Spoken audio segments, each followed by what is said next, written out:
yang terakhir, mengapa Katolik ada tradisi suci dan magisterium gereja? Apakah fungsi dari masing-masing tersebut, Romo? Baik, waduh ini pertanyaannya sulit, tapi coba saya jawab ya.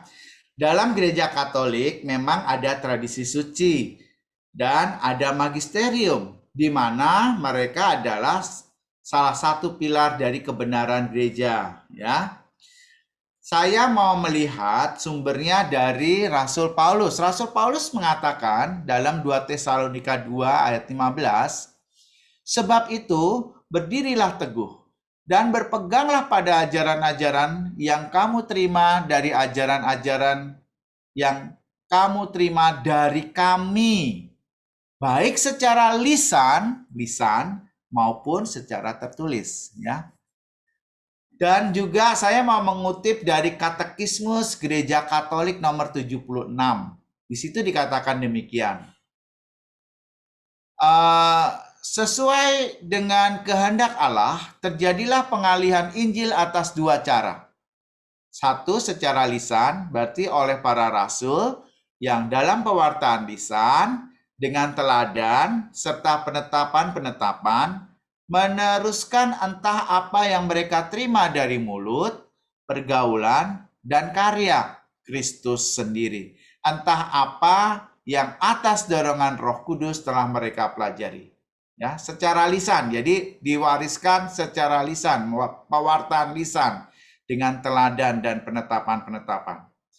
Lalu yang kedua, secara tertulis oleh para rasul dan tokoh-tokoh rasuli yang atas ilham Roh Kudus itu juga membukukan amanat keselamatan. Nah, ini juga kita temukan di dalam Konstitusi Gereja Katolik Konsili Vatikan Kedua Dei Verbum nomor 7.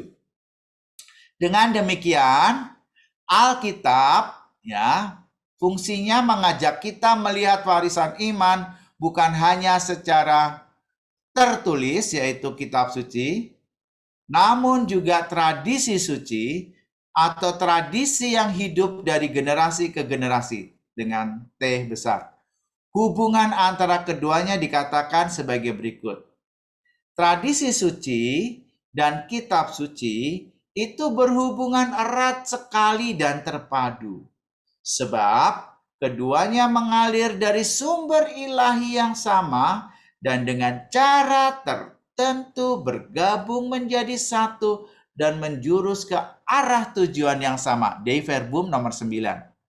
Dan kedua-duanya ini menghadirkan dan mendayagunakan misteri Kristus di dalam gereja yang menjanjikan akan tinggal bersama orang-orangnya sampai akhir zaman.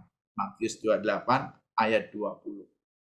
Jadi di sini kita dapat memakai prinsip sesuatu yang semakin dekat ke sumber akan semakin mendapatkan efek yang lebih besar. Sesuatu yang lebih dekat pada sumber panas akan mendapatkan efek yang lebih besar sesuai dengan sumbernya. Dalam hal ini panas.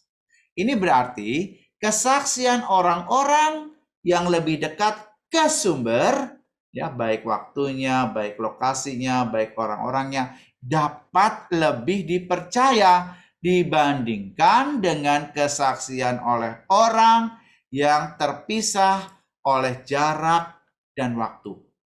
Contoh sederhana, kalau kita ingin mendengar cerita kakek buyut kita, maka kita akan lebih percaya cerita atau tulisan dari kakek kita yang mengalami kehidupan kakek buyut kita daripada kesaksian misalnya dari saudara misan kita, saudara sepupu kita. Jadi, kalau misalkan seseorang ahli Alkitab mengatakan bahwa Injil Yohanes tidak ditulis misalnya oleh Yohanes karena berdasarkan analisanya yang mengatakan bahwa tidak mungkin seseorang yang tidak berpendidikan dapat menuliskan suatu buku yang mengandung filsafat yang begitu tinggi, maka salah satu cara untuk membuktikannya adalah misalnya satu, dengan apa yang tertulis di dalam Alkitab. Ya, bahwa dia misalnya ya dia adalah murid yang dikasih oleh Yesus. Yohanes 21:20. Dan dia adalah satu dari 12 murid di mana dia hadir ketika Yesus yang bangkit menampakkan diri di Danau Tiberias. Yohanes 21 ayat 1. Dia juga salah satu dari 3 orang, Petrus, Yohanes, dan Yakobus, yang senantiasa dekat dengan Yesus, yang melihat Yesus dipermuliakan. Matius 17, 1-2. Dan yang melihat sengsara Yesus yang dimulai di Taman Getsemani.